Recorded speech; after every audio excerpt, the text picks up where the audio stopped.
जब नाम आता है ना उस्ताजों की लिस्ट का, जब बात खुलती है तो कोई कहता मैं आला हज़रत के शागिर्दों में आता हूँ, कोई कहता मैं 3 वास्तों से मुफ्ती आजम के शागिर्दों में आता हूँ, कोई कहता मैं हाफिज मिल्लत के शागिर्दों में हूँ। उस्ताद पे सबको नाज होता है, तो फिर बताओ तो सही हुजूर के शागिर्दों को हुजूर पे कितना नाज होगा, कितना नाज होगा। ये लोग भौंकते हैं हुजूर के सहाबा के खिलाफ। आप तारीख का ये बाब पलट करके देखिए, सिर्फ हम ही अली अली नहीं कर रहे हैं, हुजूर के सहाबा ने अहले बैत का प्यार दिखाया है, सिखाया भी है। पंजतन की क्या अजमत है, ये हुजूर के सहाबा ने सिखाया है। जरा पढ़ के तो देखें तारीख का ये बाब। अल्लाह अकबर, मेरे जहन में एक बात आ रही है, कौन उमर फारूक आजम? ये वो उमर फारूक आजम है जो मिंबर पे खड़े होकर कहता है या सारियल जबल। तो महीनों की मसाफत की दूरी पे रहने वाले, मसाफत के फासले और उनकी दूरियों पे रहने के बावजूद भी आवाज कानों तक चली जाती है। तू चीखता है तेरा बेटा नहीं सुनता है, तू बोलता है तेरी औलाद नहीं सुनती है। उमर मिंबर से बोलता है, लश्कर के कान तक आवाज जा रही है। तुझे क्या पता उमर कौन है, कैसा सवारा है मेरे नबी ने उमर को, कैसा बनाया था मेरे नबी ने उमर को। सोच तो सकी कौन है उमर। गैरत क्यों नहीं आती उमर के खिलाफ भौंकते हुए? मेरे नबी ने कहा था जब तुम नेक लोगों की बातें करना तो मेरे उमर की भी बातें कर लिया करना, जब बच्चों के तस्किरे करो तो मेरे उमर के भी तस्किरे करना। अल्लाह अकबर, समझ उमर कौन है। जहां पे खलील ने खड़े होकर के दामन फैला के हबीब को मांगा था, वहीं हबीब ने खड़े होकर के झोली फैला करके उमर को मांगा था, और रब ने उमर नबी की झोली में डाला। ऐसा डाला कि जब झोली में नबी के आया है, कुल के नमाजों का भी ऐलान हुआ था, कुल के रब की तौहीद का भी ऐलान होने लग गया था। नारे तकबीर, नारे रिसालत, नारे हैदरी, नारे गौसियत, मसलके आला हजरत, फैजान आला हजरत, फैजान शहदाए करबला, मुफ्ती हम्माद रजा साहिब क़िबला, उलमाए अहले सुन्नत। हजरत उमर की बारगाह में सफीर आया। सफीर, आप तन्हाई में बात कर रहे हैं, दरवाजा बजा, आवाज आई कौन?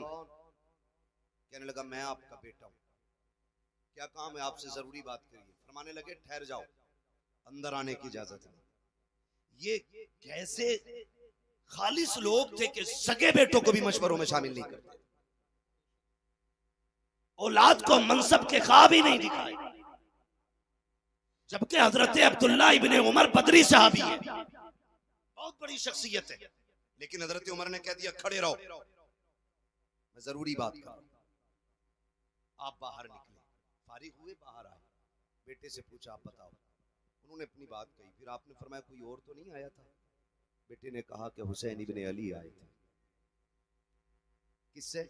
आधी दुनिया के बादशाह से हुसैन इब्ने अली आए थे। कहा बताया क्यों नहीं? कहा मुझे खड़े देखा, कहने लगे उमर से मिलना है, अमीरुल मोमिनीन से मिलना है। मैंने कहा अंदर है। उन्होंने कहा तुम क्यों खड़े हो? कहा मुझे इजाजत नहीं अंदर जाने की। वो लौट के जाने लगे। मैंने कहा ठहरे, मैं आवाज दूं। कहा नहीं, जरूरी बात होगी, जब बेटे को अंदर जाने की इजाजत नहीं तो मैं क्यों अंदर जाऊं, मैं जोहर में मुलाकात कर लूंगा। इतना सुना दौड़ लगा दी, हुसैन की चौखट पे आए, दस्तक दी, अंदर से मेरे इमाम निकले। कहने लगे शहजादे तशरीफ लाए थे? कहा जी आया तो था। कहा हुक्म कर देते, आप परेशान हुए, बताइए क्या हुक्म था? आप गए थे, फिर मुझे आवाज़ क्यों नहीं दिलवाई? कहने लगे आप अमीरुल मोमिनीन हो, दीन की जिम्मेदारी आपके कांधे पे है, इसलिए मैं लौट आया था। जब बेटे को अंदर आने की इजाजत नहीं, मैं कैसे अंदर आ जाता? खुदा की कसम हजरत उमर की आंख में आंसू आ गए, रो के कहने लगे शहजादे बताओ तो सही, आप कहां मैं कहां, मेरी औकात क्या है? पगड़ी उतारी और शहजादे के कदमों पे रख दी। फरमाने लगे बताओ तो शहजादे उमर की औकात क्या थी? कौन था उमर को पहचानता? आज जो इज्जतें मिली है तुम्हारे नाना के सदक़े में मिली है, आज जो उमर को वकार मिला है तुम्हारे नाना की नालैन के सदक़े में मिला है। शहजादे सबके लिए पाबंदी हो सकती है, लेकिन नबी के बेटों के लिए उमर की चौखट पे कोई पाबंदी नहीं हो सकती। तुम किस उमर की बात करते हो? किस उमर की बात करते हो? खुदा की कसम ये वो उमर है जिसकी मर्जी के मुताबिक कभी कभी आयतें अल्लाह कुरान में नाजिल फरमा देता है। हाँ, ये हजरत उमर है। समझने की कोशिश करें, इन्होंने हमें सिखाया सहाबा का अदब क्या है, इन्होंने हमें बताया अहले बैत से प्यार कैसे करना है। खुदा की कसम खाली अली अली कह के जन्नत नहीं पाओगे, हुजूर के बाकी सहाबा को गाली दो और अली अली का नारा लगाओ, ये तो पूछ के अली भी तुझसे राजी है कहने की। वो तो खुदा की कसम कैसे लोग थे, कहते हक हमारा अली का। मैं कहता हूँ हमारा अली इतना कमजोर नहीं है जिससे कोई उसका हक छीन लेता। हक तो बड़ी बात है, कोई अली से एक तिनका नहीं ले सकता था। हमारा अली इतनी पावर वाला है कि जब तलवार चलती थी आवाज आती थी शाके मरता शेर यज़दा कुव्वत परवरदिगार ला फता इल्ला अली ला सैफा इल्ला जुल्फ़िकार। सुभान अल्लाह सुभान अल्लाह वाह वाह वाह वाह वाह। हक छीन लिया। मुझे बताओ उमर हक पे ना होते तो अली बैठने देते? अगर उमर ना हक होते हुए बैठ गए तो क्या ये इल्जाम हजरत अली के सर पे नहीं आता? बोलो कौन सा दीन सुना रहे हो तुम हमें? क्यों गुमराह कर रहे हो कौम को? खुदा की कसम हम बरेली वाले हैं। हमारे एक हाथ में अहले बैत का दामन है, दूसरे हाथ में हुजूर के सहाबा का दामन है। न हम अहले बैत को छोड़ सकते हैं न हम हुजूर के सहाबा को छोड़ सकते हैं। सहाबा भी हमारे हैं, अहले बैत भी हमारे, ये सारे हमारे हैं। कान खोल के सुन लिया जाए। खुदा की कसम सुने उमर कौन है। आखिरी बात बता दूं, समझ में आएगा उमर कौन है। एक दौर ऐसा भी गुजरा, उम्मुल मोमिनीन, सच्चे बाप की सच्ची बेटी, पारसा बाप की पारसा बेटी, जन्नती बाप की जन्नती बेटी, उम्मुल मोमिनीन हजरत आयशा सिद्दीक़ा रज़ी अल्लाह ताला अन्हा पर इल्ज़ाम लगाया गया। और इल्ज़ाम इतना सख्त था कि बाद सहाबा इकराम भी शशो पंज में थे। खुद मेरे महबूब का आलम यह था कि सरकार दो आलम सल्लल्लाहु ताला अलैहि वसल्लम के चेहरे से मुस्कुराहट खत्म हो गई। खुद उम्मुल मोमिनीन आयशा सिद्दीक़ा फरमाती हैं कि हुजूर मुझसे इतना प्यार करते थे कि एक लम्हे के लिए मुझे नजरों से ओझल नहीं होने देते थे, लेकिन आज जब घर में आए ना तो महबूब ने चेहरा फेर लिया। कहती फिर क्या था, फिर तो बिजलियां गिर गई, कयामत टूट पड़ी। मैं हुजूर की जुदाई बर्दाश्त न कर सकी, बेरुखी ने मुझे मार डाला। मैंने कहा महबूब इजाजत दें तो मैं घर न चली जाऊं, घर न चली जाऊं। बच्चियों का अपना उसूल होता है, अगर कोई तकलीफ हो सोचती जाके माँ बाप से बातें करेंगे, दिल के हाल बताएंगे, ठंडे होंगे अरमान, कुछ तो कम हो जाएगा। ये सोच के कहती मैंने हुजूर से कहा आका मैं घर न चली जाऊं। कहती आज बिना सोचे समझे हुजूर ने एकदम कह दिया चली जाओ। कहती फिर क्या एक नई कयामत थी। मैं बोझल कदमों से घर आई, सोचा अब्बा पूछेंगे बेटी क्या हुआ, माँ तसल्ली देगी। कहती लेकिन कुर्बान जाऊं माँ बाप की वफा पे, माँ बाप की वफा पे। जब आज मैं घर में आई ना तो मेरी माँ ने भी मुंह फेर लिया, आज अब्बा ने भी चेहरा फेर लिया। आज बेटी से कोई हाल दिल पूछने तैयार नहीं है। कहती कि बस फिर क्या था, मैंने देखा बाप मुसल्ला बिछाए हैं, माँ के हाथ में तस्बीह है, कोई बात करने वाला नहीं है। कहने लगी मैं घुट घुट के जीने लगी। फिर मैंने अपना मुकदमा सुप्रीम कोर्ट में दायर कर दिया। मैंने मालिक अब आयशा का फैसला तेरी जात की तरफ से होगा, कोई सुनने वाला नहीं है आयशा की। कहने लगी मैं रोती रही, मैंने मुकदमा रब की बारगाह में दे दिया। इधर मेरे नबी की बेकरारी का आलम न पूछो, अल्लाह अकबर, आक़ा करीम बेकरार है। हजरत अबू बकर सिद्दीक सामने से आए, हाथ पकड़ के कहते यार अबू बकर तेरी बेटी है, आयशा बता तो सही मैं क्या करूं। इस मोड़ पे आके खड़ा हो गया हूं, मैं करूं तो क्या करूं, बता तू जो कहेगा वो कर दूंगा। हजरत अबू बकर सिद्दीक कहते हैं या रसूल अल्लाह, आयशा बेशक मेरी बेटी है, मैं अच्छी तरह जानता हूं। अगर मैं ये कह दूं आका मेरी बेटी बेकसूर है और आप मान जाएं तो दुनिया कहेगी बेटी थी, इसलिए अबू बकर हिमायत कर गए। नबी ने मान कैसे लिया अबू बकर के फैसले को। मेरे नबी से कहते हैं अबू बकर आका बेटी कमा मिला है, मैं कुछ नहीं कह सकता। अबू बकर भी गर्दन झुका के चले गए। आका फिर बेकरार हैं, सामने से हैदर कर्रार आ रहे हैं। कहा यार अली तू तो मेरा भाई है, तू बता क्या किया जाए, मैं इतना परेशान हूँ, आयशा को लेकर के क्या करना है। हजरत अली कहते हैं आका आप एक इशारा करें, सैकड़ों बाप बेटियां लेके हाजिर हो जाएंगे, आपके लिए किस चीज की कमी है, आप उदास क्यों हो रहे हैं। आका करीम फरमाते हैं अली अपना मशवरा दे के गए, मैंने देखा सामने से मेरा यार उमर आ रहा है, मैंने उमर को आते देखा, मैंने कहा उमर ठहर तो सही, तू जरा पता क्या करना है, तुझे तो मालूम है क्या बातें चल रही हैं, लोग क्या क्या कह रहे हैं।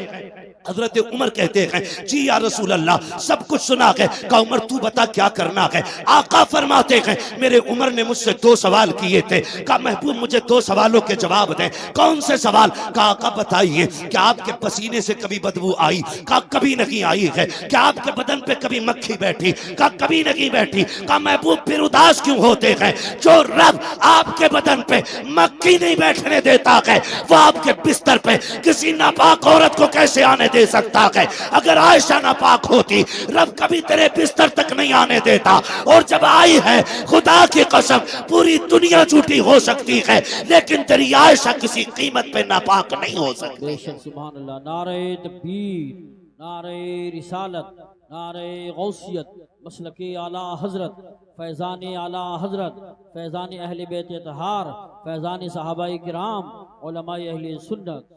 अल्लाह पर सोचें, आका फरमाते अभी उमर के जुमले खत्म हुए थे इतने में जिब्रील आ जाते हैं और कुरान ने आयशा सिद्दीका की बरात का ऐलान किया। खुदा की कसम ये उमर है, इनका नाम लेके कौम को गुमराह करते हैं। हम फिर कहते हैं शुक्र रब का उसने हमें सुन्नी बरेलवी बनाया है। हम हुजूर के अहले बैत से भी प्यार करते हैं, हम हुजूर के सहाबा से भी प्यार करते हैं। खुदा की कसम, लोग बताओ काले कपड़े पहन के शराब पी के ढोलक गले में लटका के अली अली कर रहा है, वो कह रहे हम अली वाले। खुदा की कसम सबसे पक्के बरेली वाले अली वाले हैं, सीधी सी बात। हाँ, हम सबसे पक्के अली वाले हैं। हमसे पूछो अली कौन है, अली कौन है? अगर सिर्फ लफ्ज़ शेरे खुदा पे बात की जाए ना तो रातें कम पड़ सकती है। हैदर पे बात की जाए रातें कम पड़ जाएंगी, अली की जात पे गुफ्तगू की जाए तो महीने कम पड़ जाएंगे। वो अली की जात है, सोचे तो सही। बस इतना समझ लो, अली वो है जिसके बारे में मेरे नबी ने अपनी बेटी का इंतखाब किया निकाह के लिए। बहुत बड़ी बात है, खातून जन्नत को जिनके लिए मेरे नबी ने मुंतखब किया, या ऐसे कह लो जिनको खातून जन्नत के लिए मुंतखब किया, वो ज़ात हज़रत अली की ज़ात है। आका करीम ने फरमाया मन कुन्तु मौला फहादा अलीयुन मौला, जिसका मैं मौला उसका अली मौला। कितनी कमजोरी से बोल रहे हैं सुन्नी, जिसका मैं मौला उसका अली मौला, उसका अली मौला। याद रखिएगा, अली का नाम है, अगर चेहरे बिगड़ जाएं तो समझ लेना ये जहन्नमी है, और चेहरे खिल जाएं नाम सुन के तो समझ लेना जन्नती है। सुभान अल्लाह। जिसका मैं मौला उसका अली मौला। पीछे वाले लोग अपनी कुछ सोच के बोलेंगे, कल बोल दीजिएगा घर जाकर के बात समझ में आए तो। जिसका मैं मौला उसका अली मौला। आगे वाले खाली साथ दें, जिसका मैं मौला उसका अली मौला, अली मौला। तो खुदा की कसम देखें, दुल्हा भी लाजवाब, दुल्हन भी लाजवाब। दुल्हा वो है जिसके बारे में मेरे नबी ने फरमाया अना मदीनतुल इल्म व अलीयुन बाबूहा, मैं इल्म का शहर हूँ, अली उसका दरवाजा। यही तो है ना सुन्नियों की घर की बरकत है। हाँ, आधी बात मौलवी कहता तो आधी बात कौम कह देती है। मैं इल्म का शहर हूँ, अली उसका दरवाजा। ये जात हजरत अली की। और जो दुल्हन है वो कौन है? सैयदा तैयबा ताहिरा आबिदा जाहिदा तकिया नकिया जकिया राकिया साजिदा काइमा साइमा सुभान अल्लाह। हाफिजा कारिया आलिमा फाजिला मुफ्तिया सैयदा कायनात खातून जन्नत फातिमा ज़हरा। सुभान अल्लाह, माशाअल्लाह माशाअल्लाह माशाअल्लाह। ये दुल्हन और वो दुल्हा, इस आंगन में जो कली खिली है, एक कली को हसन कहते हैं, दूसरी कली को हुसैन कहते हैं। सुभान। क्या बात रजा उस चमनिस्तान करम की, ज़हरा है कली जिसमें हुसैन और हसन। कमाल की बात यह है, जिम्मेदार लोग बैठे हैं, मैं पूरी जिम्मेदारी से कहता हूँ, कायनात में सबसे अफजल जात औरतों में खातून जन्नत की जात, बेशक हक, हुजूर की बेटी की जात। और क्यों ना हो, क्योंकि सैयदा कायनात मेरे महबूब के जिगर का टुकड़ा है, हुजूर के जिगर का टुकड़ा है खातून जन्नत। और अल्लाह ने यह शान अता फरमाई है। दुनिया की सारी औरतों की बात करता हूं, कोई औरत ऐसी नहीं जिसको रब खुशियां अता करे और उसको औरत वाले अवारिजात लाहिक ना हो, सिवाय खातून जन्नत के। यानी हर औरत की महीने में साल में नमाजें छूटती हैं, रोजे कज़ा होते, लेकिन खातून जन्नत की वो जात है जिसकी एक रकात भी कज़ा नहीं। बेशक बेशक हक। दुनिया में कोई ऐसी औरत हो तो लाके दिखाओ। हसन सहरी के वक्त आते हैं, फजर पे खातून जन्नत मुसल्ला बिछा लेती है। और ये सिर्फ हसन के साथ नहीं, हुसैन आए तब भी नमाज कज़ा नहीं हुई। सैयदा ज़ैनब आई है तब भी नमाज कज़ा नहीं हुई। अल्लाह ने आपको ये फूल बख्शे, एक सजदा तक कज़ा नहीं हुआ खातून जन्नत का। बता, अगर माँ ऐसी हो, बाप ऐसा हो, तो फिर बेटे कैसे, बेटे कैसे होंगे? कभी कभी लोग जब बयान करते ना, हुसैन ने नेज़े पे कुरान पढ़ा, नेज़े पे पढ़ा, मैं कहता हूँ अजीब मसला है, खाली नेज़े पे पढ़ना देखा है, माँ की गोद में कुरान सुनना नहीं देखा। हाय हाय, क्या बात है, सुभान अल्लाह। अगर माँ दूध पिलाते हुए कुरान पढ़े तो फिर बेटे पे लाजिम है कि वो नेज़े पे भी चढ़ के कुरान पढ़े। हद होती है जिसके रातों के सजदे इतने लंबे, जो ये कहती थी अल्लाह इतनी लंबी रात बना कि तेरी फातिमा जी भर के सजदा कर ले, फिर उसका बेटा अगर सजदे में सर न देता तो कहां देता? जिस माँ के सजदे मुकम्मल ना हो, उस बेटे का सजदा कैसे मुकम्मल हो जाता? खुदा की कसम, खातून जन्नत ने सजदे किए, रातें खत्म हो गई, सजदा खत्म नहीं हुआ, फिर बेटे ने सजदा किया तो जाहिरी जिंदगी खत्म हो गई, सजदा खत्म नहीं हुआ है, सजदा खत्म नहीं हुआ है। ये समझने वाली बातें हैं। कई बार कुछ कुत्ते भौंकते, कहते जी अगर ये इतने ही पहुंचे हुए थे तो बताया क्यों नहीं? करबला के हवाले से बेटों को क्यों नहीं बताया या बचाया क्यों नहीं? सारे पढ़े लिखे लोग हैं, अंगूठे का दौर नहीं। ये अलग बात है कि दुनिया फिर से अंगूठे पे लौट आए। पहले अंगूठे उनके लिए जाते थे जो पढ़े लिखे नहीं होते, अब अंगूठे उनके लगते हैं जो पढ़े लिखे होते। फिंगरप्रिंट है ना, यही बोलते हैं ना, हमें इंग्लिश नहीं आती। दौर बदला, फिर फिंगर पे लौटा है, फिर लौटा है। तो सारे पढ़े लिखे लोग अच्छी तरह जानते हैं कि अगर बाप डीएम हो, एसडीएम हो, तो क्या उसका बेटा बिना इम्तिहान की किसी पोस्ट को पा सकता है? बोले पालेगा।